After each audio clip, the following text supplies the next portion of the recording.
Welcome back to the channel. Today we are venturing back to the 19th century to uncover the story of the Erie Canal, an engineering feat that reshaped America, featured on the 2021 New York Innovation Dollar. This canal was more than just a waterway, it was a gateway to the West. Let's explore its monumental impact.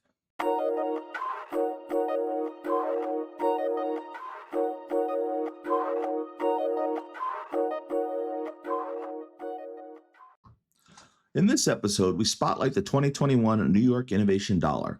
This coin pays homage to the Erie Canal, a 363-mile engineering masterpiece that connected Lake Erie to the Hudson River, fundamentally altering the landscape of trade and development in the United States.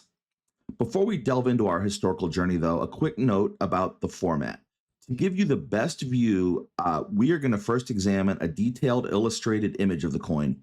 This approach lets us appreciate the design without distractions like glare from external lighting or focus issues. After exploring the history and significance of the Erie Canal, we'll examine the actual coin up close, highlighting the real-world craftsmanship of this innovative dollar. The Erie Canal, completed in 1825, was hailed as an engineering marvel. Spanning 363 miles, it connected the rural West to the bustling East, revolutionizing transportation and commerce in early America. Beyond engineering, the early canal had a profound impact on the socio-economic fabric of the nation. It opened up the western interior for trade and settlement, catalyzing the growth of New York and surrounding areas. We'll examine the lasting effects of this waterway on the development of the United States. The reverse of this coin illustrates a packet boat being pulled from an eastern city towards the rural western areas, symbolizing the movement and connection the canal facilitated. As you can see, the way this worked, I don't know if you can. So on the right-hand side, you see a donkey or a horse or an animal with a rope tied to it. And that's how the boat was sort of pulled along the canal. I thought there was someone that guided it because it doesn't show it in the coin, but unless you have someone pushing off against the side, you're going to wind up being pulled up onto the shore. But I think, I kind of think that this looks like a painting, which isn't a bad thing. I just think the whole image overall reminds me of some sort of an old painting that you'd see hanging up in like a great-grandparent's house or whatever. The sculptor was Phoebe Hemphill. The designer was Ronald D. Sanders, and you can see their initials circled there at the bottom of the coin. From about 9 o'clock to 3 o'clock, it says United States of America around the edge, and then at the very bottom at 6 o'clock, it says New York. To understand completely what the Erie Canal did or achieved, I think we need to take a look at the layout of where the Erie Canal was.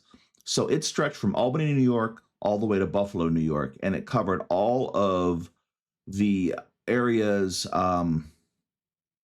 that were not on rivers or waterways. You can see the Hudson River going up from New York City to Albany, and then you would take whatever goods you transported by that river, put the goods on canal boats, and move them from Albany to Buffalo, covering Carthage, Syracuse, all of the larger stops along the way. Once it got to Buffalo, it could be put on ships sailing on Lake Erie and taken to places like Cleveland, Ohio. And so that is how it helped facilitate the movement of goods and the expansion west.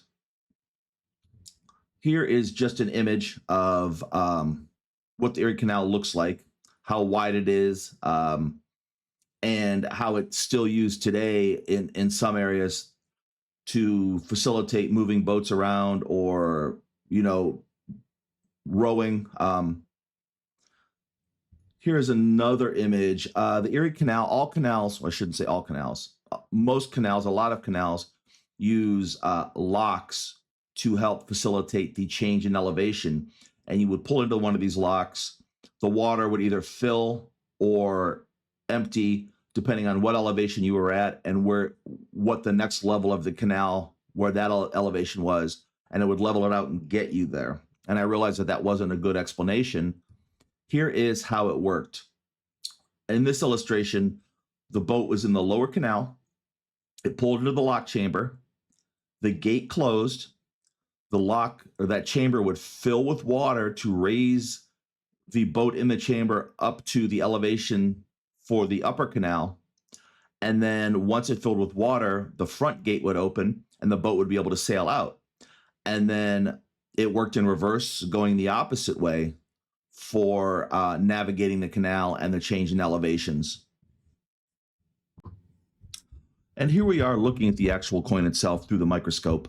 You can see what I was mentioning about the glare. The last A in America is sort of, I don't want to say obscured, but the image is disturbed by the light glare. If I move the light, that's a little bit better, but you can see the R in the York has a little bit of a glare. So just looking at the image itself, the illustration, instead of looking at the coin first, helps us see all the details a little bit better. I like this coin. Once again, it's one of the situations where it's one fluid scene, and that really appeals to me. As I said before, and I think the name I was looking for was Norman Rockwell. It reminds me of a Norman Rockwell painting. But you can see the horse or the donkey pulling the canal.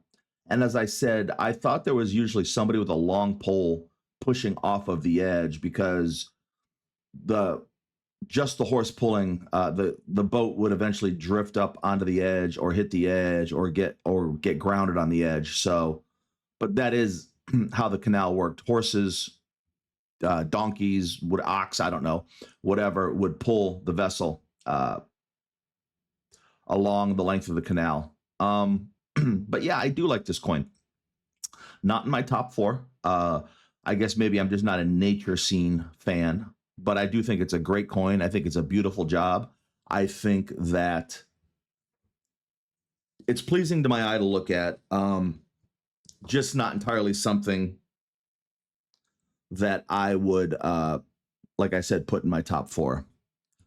If you're fascinated by the Erie Canal story and its representation on this unique coin, please like, subscribe, and hit the bell icon to join us for more numismatic and historical explorations. Thanks for watching the video. If you have any questions, comments, concerns, or criticisms, please feel free to leave them in the comment section down below. I do respond to all comments.